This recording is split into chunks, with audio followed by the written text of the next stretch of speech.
For more on the 2023 elections and the race for Nigeria's presidency, let's speak with a public affairs analyst, Magnus Onyibe, who joins us live from our Abuja studio. Thank you for joining us on TVC News at 10. As it is, more names are being thrown up. People are purchasing the nomination forms, and of course, a lot of people are asking questions. What do you consider the greatest qualities that anyone seeking to be president must have now? Well, as the saying goes, the more the merrier. And it's very interesting that we are witnessing more people getting into the fray.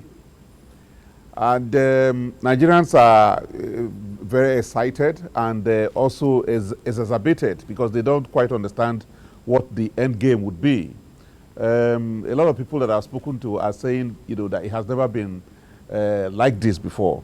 My initial conclusion was that it was a reflection of the opening up of the space in light of the amendments made in the electoral law. But it would appear that things are getting really out of control because the number is increasing by the day and nobody knows what the final outcome would be.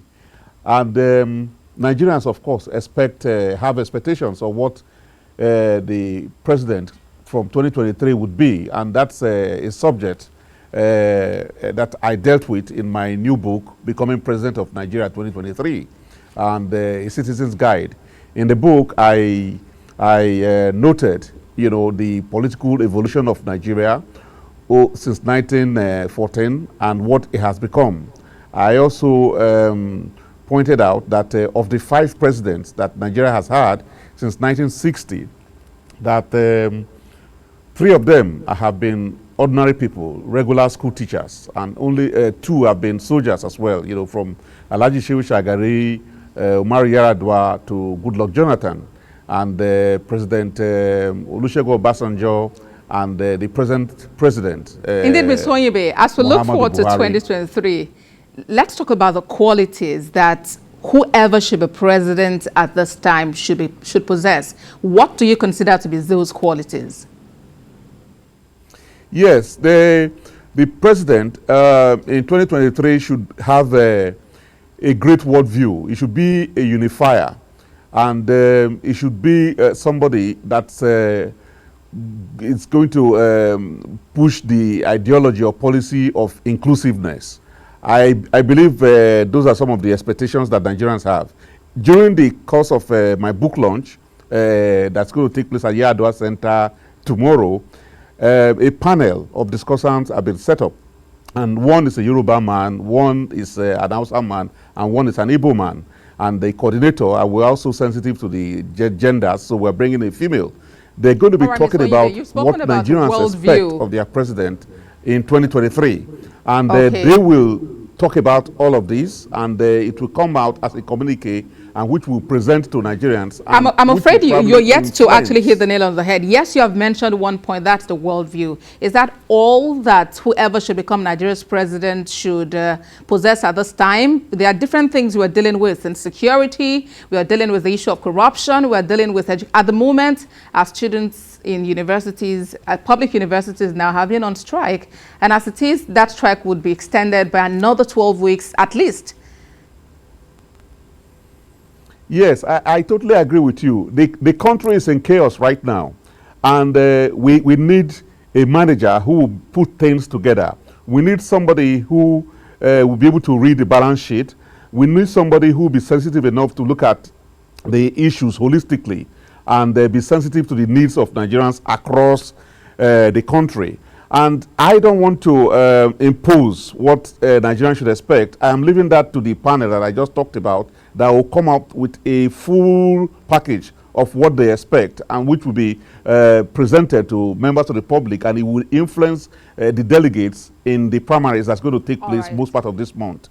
So I'm not going to really like Mr. Onyibe, if I may quickly define who the person should be.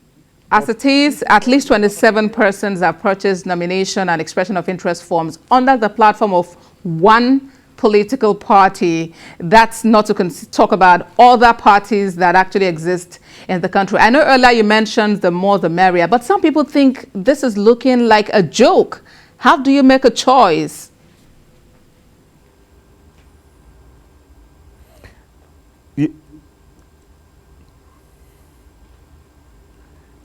Yes, I have actually spoken to a lot of senior people, and they are really concerned that it has never been this bad in this country. It's really a situation that is not quite fathomable.